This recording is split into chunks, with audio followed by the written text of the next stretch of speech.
మహాగణాధిపతయే నమః. ఓం గురుభ్యో నమః. ఓం శ్రీమాత్రే నమః. పరమేశ్వర స్వరూపమైనటువంటి జ్యోతిష, వాస్తు మరియు ఇతర అనేకమైనటువంటి శాస్త్రములను మనకు అందించినటువంటి మహర్షులకి నమస్కారం. హయగ్రీవ హయగ్రీవ హయగ్రీవేతియో వదయత్తస్స నిస్సరతే వాణి జనుగన్యా ప్రవాహవత్. అరుణాం కరుణాతరంగితాక్షీం ధృతపాశాంకుశపుష్పబాణచాపాం అనిమాదిభిరావృతాం మయూకైః అహమిత్యేవ విభావయే భవానీం. శ్రీమాత్రే నమః. ప్రేక్షకులకి ఆ లలితాంబిక అమ్మవారి యొక్క అనుగ్రహం పరిపూర్ణంగా కలగాలని మనస్ఫూర్తి కోరుకుంటూ మనం ఈరోజు విశ్వవసు నామ సంవత్సరం కొత్త సంవత్సరం ఉగాది నుంచి గ్రహాలు ఏం మారనున్నాయి, అదేవిధంగా మనం కొత్త సంవత్సరం అనగానే పంచాంగం తీసుకొని చూస్తాం. ఆదాయము, వ్యయము, రాజ్యపూజ్యము, అవమానము. అంటే మనకెంత ఈ సంవత్సరం ఆదాయం ఎంత ఉంది, ఫైనాన్షియల్గా గ్రోత్ ఎంత ఉంది, ఖర్చు ఎంత ఉంది, మనల్ని మెచ్చుకునే వాళ్ళు ఎంతమంది ఉన్నారు, ఇబ్బంది పెట్టే వాళ్ళు ఎంతమంది ఉన్నారు అనేటువంటి చూస్తాం. అయితే ఇందులో గ్రహాల యొక్క ప్రభావం ఎంత ఉంటుంది. ఒక్కొక్కసారి మనకు ఆదాయం బాగా కనిపిస్తుంది, ఒక్కోసారి బాగా లోలో కనిపిస్తుంది. అవమానించే వాళ్ళ సంఖ్య తక్కువగా ఉంటే ఒక్కోసారి ఎక్కువగా ఉంటుంది. మరి దీన్ని ఇలాగే అనుభవించాలా, దీనికి ఏదైనా మనం కొన్ని చిన్న చిన్న పరిహారాలు చేసుకొని కూడా, చాలా పరిహారాలు ఉంటాయి, అందులో నేను మీకు కొన్ని చెప్తాను, చేసుకుంటూ కూడా మనం దీని నుంచి అధిగమించవచ్చా అనేటువంటి విషయాలు తెలుసుకుంటూ, అదేవిధంగా ఈ సంవత్సరం మనకి మేజర్ ప్లానెట్స్ అయినటువంటి రాహుకేతువులు మనకి రాహు కుంభంలోకి, కేతు సింహంలోకి మార్పు చెందుతున్నారు. దీనివల్ల ఇది ఎప్పటి నుంచి, జూన్ నుంచి మారుతారు. ఈ శని భగవానుడు విశ్వవసు నామ సంవత్సరం రాగానే అంటే దాదాపుగా మార్చ్ ఎండింగ్లో మారిపోతాడు. అదేవిధంగా జూపిటర్ కూడా అంటే గురుగ్రహం కూడా మే 15వ తేదీ నుంచి మారుతుంది. అయితే ఇప్పుడు వక్రించుకుంటూ వెనక్కి వచ్చిన కుజుడు తర్వాత నీచ పొంది ఉంటున్నాడు. కాబట్టి కొంచెం ఈ విశ్వవసు నామ సంవత్సరం వచ్చే వరకు కూడా కొంచెం ఈ గొడవలు కావచ్చు, తోకిసలాటలు కావచ్చు, కొంచెం ఇట్లాంటివి పెరుగుతూ ఉంటాయి. అయితే 12 లగ్నాల వారికి, లగ్నం తెలియని రాశి వారికి అసలు ఆదాయ వ్యయాలు, రాజ్యపూజ అవమానాలు ఎలా ఉన్నాయి అనేటువంటి విషయాలు చెప్తుంది నేనైనప్పటికీ కూడా చెప్పిస్తుంది సాక్షాత్ లలిత అమ్మవారిగా భావిస్తూ ఒక్కొక్క రాశి గురించి మనం తెలుసుకుందాం.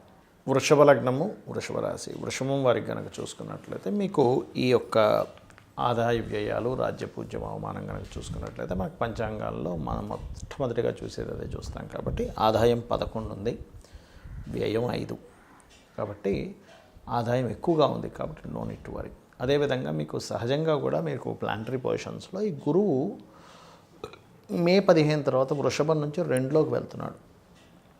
సో 2వ స్థానంలోకి ఎప్పుడైతే లాభాధిపతి 2లోకి వెళ్తున్నాడో సహజంగా కూడా మీకు వ్యాపారాల్లోని, అంటే వ్యాపార యోగం ఉంటే, నేను చెప్పేది వ్యాపార యోగం లేకుండా వ్యాపారాల్లో ఉంటుంది అనుకోకండి. వ్యాపార యోగం అని పర్టికులర్గా ఉంటుంది. బుధులు బాగుండాలి, 2nd లార్డ్, 11th లార్డ్, ఈ కాంబినేషన్స్ బాగుండాలి, మహాదశ కలిసి రావాలి. ఏ వ్యాపారంలో కలిసి వస్తుందో కూడా మీరు చూసుకోండి. ఆ రకంగా గురువు 2లో ఉన్నందుకు పర్టికులర్గా మీకు మే 15 నుంచి ఫైనాన్షియల్ గ్రోత్ ఇంకా బాగా పెరుగుతుంది. ఇక రాజ్యపూజ్య అవమానం కనుక తీసుకున్నట్లయితే 1, 3 అంటే మిమ్మల్ని మెచ్చుకునే వారి సంఖ్య 1, అయితే మిమ్మల్ని ఇబ్బంది పెట్టేవారి సంఖ్య 3గా ఉంది.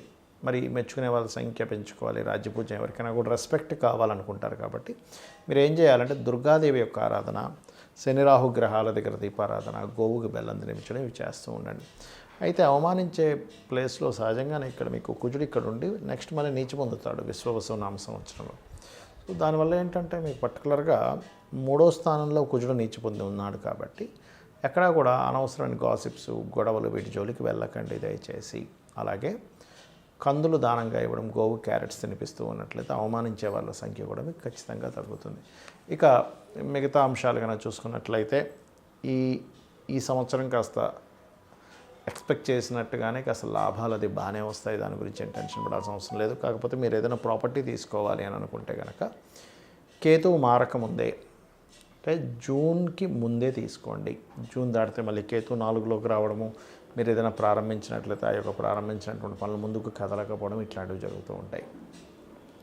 అదేవిధంగా దశమంలో రాహు సంచారం జరుగుతున్నందుకు సర్వసాధారణంగా విదేశాలకు వెళ్ళి ఉద్యోగం చేయాలనేటువంటి ప్రయత్నం 100% మీకు సఫలీకృతం అయితే తీరుతుంది, అందులో ఎటువంటి సందేహం లేదు. అలాగే ఇక్కడ వివాహ ప్రయత్నాలు ఎవరైతే చేస్తుంటారో ఆ యొక్క ప్రయత్నాలు కూడా సక్సెస్ అయ్యేటువంటి టైం బలంగా చూపిస్తుంది ఈ సంవత్సరం. సంతానం సంబంధించిన విషయంలో కూడా పంచమంలో ఉండే కేతు మారిపోతున్నాడు. కాబట్టి సంతానం కోసం ప్రయత్నం చేసే మీకు రాజకీయ ప్రయత్నాలు, సంతానం సంబంధించిన ప్రయత్నాలు, తీసుకునేటువంటి ఒక నిర్ణయం విషయంలో జూన్ నుంచి చాలా చాలా చాలా బాగుంటుంది. అయితే మీరు ఈ సంవత్సరం ఎక్కువగా ఆరాధించవలసిన దేవత ఆరాధన ఏమిటి అని చెప్పి చూసుకున్నట్లయితే ఈ సంవత్సరం మీరు గణపతిని ప్లస్ విష్ణువుని ఎక్కువగా ఆరాధించండి. ఎప్పటికీ మీకు విష్ణువే, కాకపోతే పంచమంలో కేతు ఉన్నాడు కాబట్టి జూన్ వరకు కాస్త గణపతి ఆరాధన, గణపతి అష్టోత్తరం చదువుకున్నట్లయితే అన్ని విధాలా మీకు బాగుంటుంది. ఇక్కడ ఈ శని యొక్క మార్పు వల్ల చాలామంది చూసుకునేది ఏంటంటే ఏలినాటి శని వస్తుంది కదా, లేదా అర్ధాష్టమ శని వస్తుంది, అష్టమ శని వస్తుంది, లేకపోతే శని అయిపోతుంది అని కొంతమంది హ్యాపీగా ఉంటే, కొంతమంది ఏమో రాబోతుంది అనేటువంటి దాంట్లో ఉంటారు. అందులో ముఖ్యంగా మేషం వారికి ఏలినాటి శని రాబోతుందని, మీనం వారికి రాశిలోకి వచ్చాడని శని, కుంభం వారికేమో శని ధనస్థానంలోకి వెళ్ళాడని, వీళ్ళ ముగ్గురు కొంచెం మార్పుని గమనిస్తూ ఉంటారు. అయితే ఇక్కడ మీకు చెప్పేది ఒకటే, శని ఎక్కడున్నా అంటే మీ జన్మజాతకంలో ఎనీ హౌస్ గుర్తుపెట్టుకోండి, ఆ హౌజ్కి సంబంధించిన విషయంలో కొంచెం స్ట్రెస్ అవుతూ ఉంటుంది, గుర్తుపెట్టుకోండి. లగ్నం నుంచి ఎన్నో స్థానంలో ఉన్నా, కాకపోతే కొన్నిసార్లు ఏమవుతుందంటే మీకు కొన్ని సందర్భాల్లో ఈ శని భగవానుడు ఇచ్చేటువంటి రిజల్ట్స్ ఒక్కోసారి పాజిటివ్గా కూడా ఇస్తాడు, గుర్తుపెట్టుకోండి. ఎప్పుడూ నెగిటివ్గా ఉంటుందని రూల్ లేదు. కాకపోతే పాజిటివ్గా ఇవ్వాలి అంటే మీరు చేయవలసింది ఏమిటి తెలుసుకోండి ముందుగా. ఇక్కడ ఇంకొక విషయం చెప్పి నేను మీకు పరిహారం చెప్తాను శనికి సంబంధించిన విషయంలో. ఒకటి, శని నడుస్తుంది కదా వివాహం అవ్వదు అనుకుంటే తప్పు. శని భగవానుడు నడుస్తున్నాడు కదా, ఎక్కడ కూడా మీకు వివాహంతో పాటు సంతానం కలగదేమో అనుకుంటే కూడా తప్పు, రాజకీయంగా రాణించాలనుకుంటే కూడా తప్పు. ఎందుకంటే ఇక్కడ ఎప్పుడు కూడా శ్రమకారకుడు. ఉద్యోగాలు వస్తాయి, వివాహాలు అవుతాయి, రాజకీయంగా రాణించడం జరుగుతుంది, సంతానం కూడా కలగడం జరుగుతుంది. కాకపోతే ప్రతిదీ కూడా కొంచెం స్ట్రెస్ఫుల్గా వెళ్తూ ఉంటుంది, పెయిన్ఫుల్గా వెళ్తూ ఉంటుంది. ఇది కొంచెం చూసుకోవాలి, గుర్తుపెట్టుకోండి. మరొక విషయం ఏంటంటే ఇక్కడ గమనించుకున్నట్లయితే ఈ యొక్క ప్రభావం ఏదైతే ఉందో శనికి సంబంధించిన ప్రభావం, పర్టికులర్గా మీరు ఎవరైతే రెగ్యులర్గా అంటే ఏలినాటి శని, అర్ధాష్టమ శని, అష్టమ శని నడిచేటువంటి వారు, లేదా శని దశ నడుస్తుంది కొంతమందికి ఆ శని దశ, శని మంచి పొజిషన్లో ఉంటే మంచి ఫలితాలు కూడా ఇస్తాడు, బ్యాడ్ పొజిషన్లో ఉంటే ఆ 19 years ఆఫ్ శని దశ ఇబ్బంది పడుతూ ఉంటారు. దీనికి పరిహారం ఏమిటి అంటే, ఫస్ట్ ఆఫ్ ఆల్ మీరు నిత్యము ఉదయము సాయంత్రము దీపారాధన చేయడం ప్రారంభించండి, ఒకటి. రెండవది, వీటితో పాటు ఇందాక మనం చెప్పుకున్నటువంటి ఏలినాటి శని, అర్ధాష్టమ శని, అష్టమ శని నడుస్తున్నటువంటి వారు మధ్యాహ్నం పూట నిద్రపోకండి. ఇది చిన్నపిల్లలకి, స్త్రీలకి, లేనట్లయితే ముసలి వాళ్ళకి ఇది వర్తించదు. యువకులకి అంటే దాదాపుగా ఒక 15 years ఆఫ్ ఏజ్ నుంచి దాదాపుగా 50 to 55 వరకు కూడా ఇది మధ్య వయస్కులకు కూడా ఇది వర్తిస్తుంది. యువకులకి, మధ్య వయస్కులకు కూడా మధ్యాహ్నం పూట నిద్రపోకండి. ఇక నైట్ డ్యూటీస్ చేస్తాము, పొద్దున కాసేపు నిద్రపోదామంటే దట్ ఈస్ డిఫరెంట్ థింగ్. మీరు నైట్ డ్యూటీ చేసే వాళ్ళ గురించి కాదు ఇది. కానీ రెగ్యులర్ డ్యూటీ చేసేవారు ఈ సమయాల్లో నిద్రపోతే మీకు ఎఫెక్ట్ ఇస్తుంది, సాటర్న్ యొక్క ఎఫెక్ట్ ఇస్తుంది. లేదంటే పొద్దున్నే 4 o'clock లేస్తానంటే నేను ఒక పని ఉంటుంది, మధ్యాహ్నం కోసం పడుకోవాలంటే దట్ ఈస్ డిఫరెంట్ థింగ్. అది. మూడవది ఏంటంటే గోవుకి ఎక్కువగా బెల్లము తినిపిస్తూ ఉండండి. మీరు ఎంత గోవులకు బెల్లం తినిపిస్తూ ఉంటే శని ప్రభావం అంత తగ్గుతుంది.